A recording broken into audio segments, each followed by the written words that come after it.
Coming up, how many people have voted so far? Those numbers in minutes.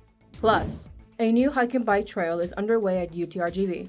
Will a similar trail be built in Brownsville? And trick-or-treaters, you may want to listen to these safety tips before you ghoul out. KVAQ TV starts now.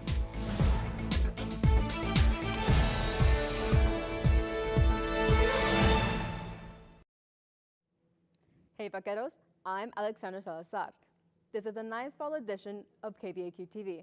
Today is Monday, October 28th, and at the top of the newscast. Early voting continues this week and ends on November 1st.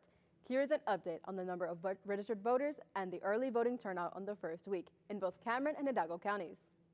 Last day to register to vote was October 7th, with the official numbers of registered voters currently at more than 400,000 for Hidalgo County and more than 200,000 in Cameron County. According to elections officials, voter turnout expectancy is high.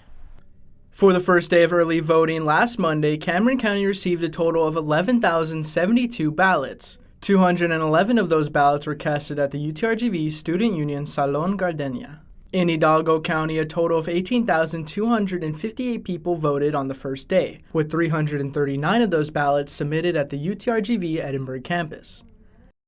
Cameron County Elections Administrator Remy Garza says the county observed an increase of registered voters since the last 2020 election. Did have an increase in people submitting their applications to register by the deadline of October 7th. I think in 2020 we had approximately 219,000 people that were eligible to vote.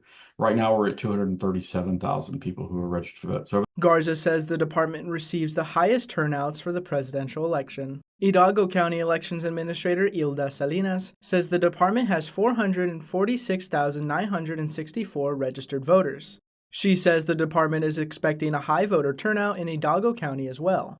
It is a presidential, and who and what measures are on the ballot is what drives the vote.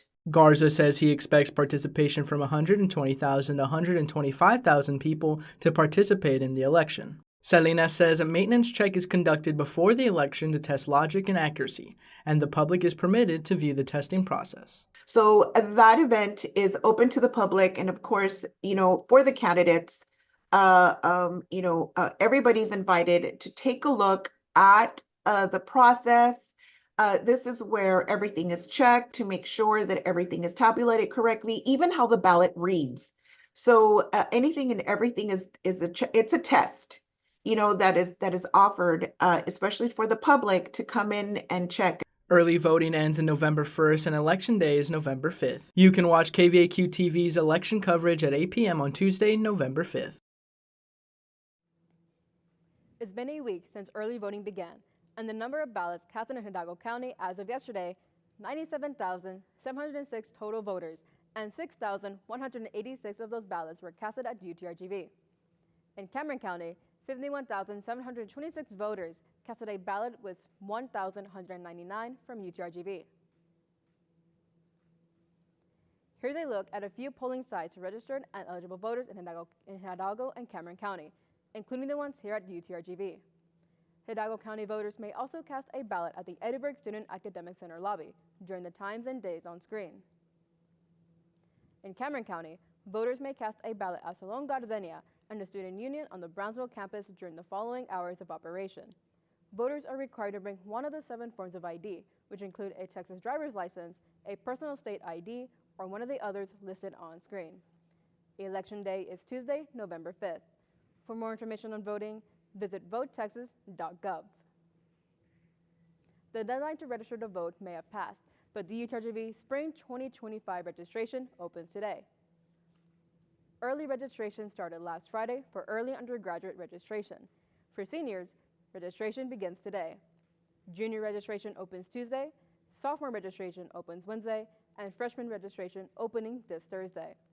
For more information on registration, contact the Academic Advising Center at 956-665-7120. As KVQ TV reported last week, a new hike and bike trail is under construction on the Edinburgh campus and is expected to be ready by the end of the year. Assistant Vice President for Strategic Planning, Gerardo Rodriguez, says the new hike and bike trail will be more than 8,000 feet long and 9 to 10 feet wide. Rodriguez explains the UTRGV Brownsville campus started with its own hike and bike trail 3 years ago. However, the project is not finished due to UTRGV waiting to have ownership of some land, which is currently managed by the International Boundary and Water Commission. Because the campus has some resacas, some of those water areas are owned by IBWC, and but there's been some informal agreements that may allow UTRGV to take ownership of some of those properties.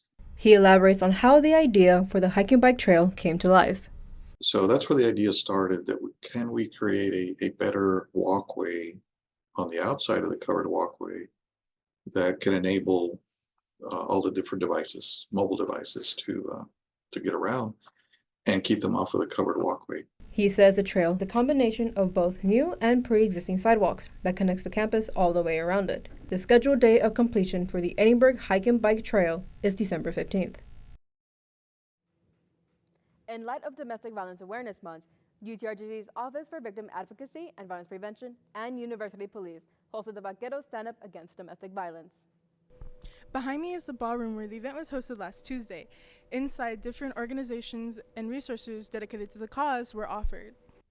There is an estimate of 10 million cases of domestic violence in the U.S., according to the National Library of Medicine.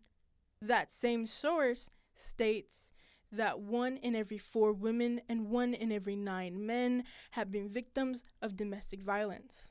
OAVP Associate Director of Special Programs, Priscilla Palacios, says how its department helps bring awareness and helps victims of an act of violence. It allows them to reach out to someone and know who we are, so that way they are able to obtain those resources and maybe get that process started, should they need to talk to somebody about what they're going through. Palacios explains the best advice she can give to those going through similar situations is by going to OAVP. Let us know. We are here to help you. We are confidential. We are able to provide you with information and resources on what to do, where to go, how to report, and how to understand the reporting process. University Police Community Engagement Officer Marco Huerta goes on to explain other resources UTRGV provides. It provides many services, of course, starting with the police department, and then we have our victim services, and then OVAP as well, and Title IX. So we take this very serious, anything having to do with any type of domestic violence, sexual assaults, anything like that.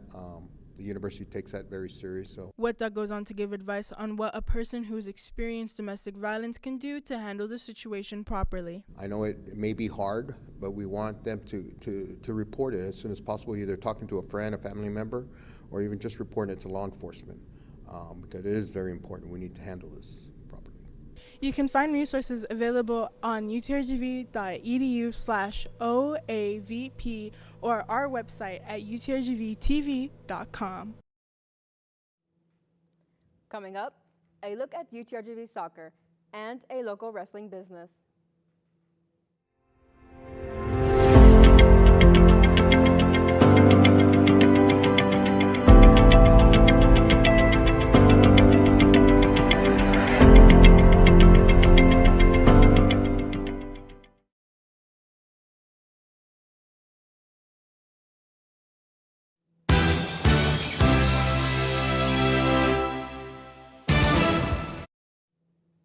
In soccer, UTRGV's men's soccer is recovering from yesterday's game and getting ready for a game this Thursday against Seattle University Red Hawks.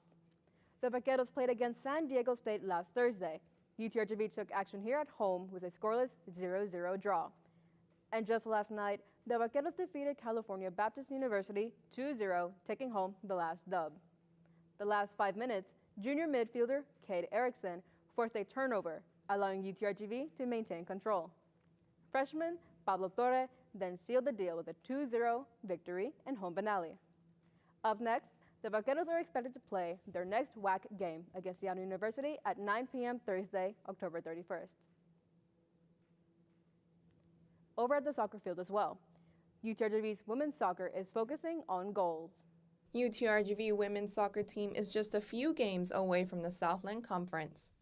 KVAQ-TV visited the Vaqueros at practice as they prepare for these upcoming games. Senior center back Abby Bailey speaks on what to expect and how they work day to day will help reach the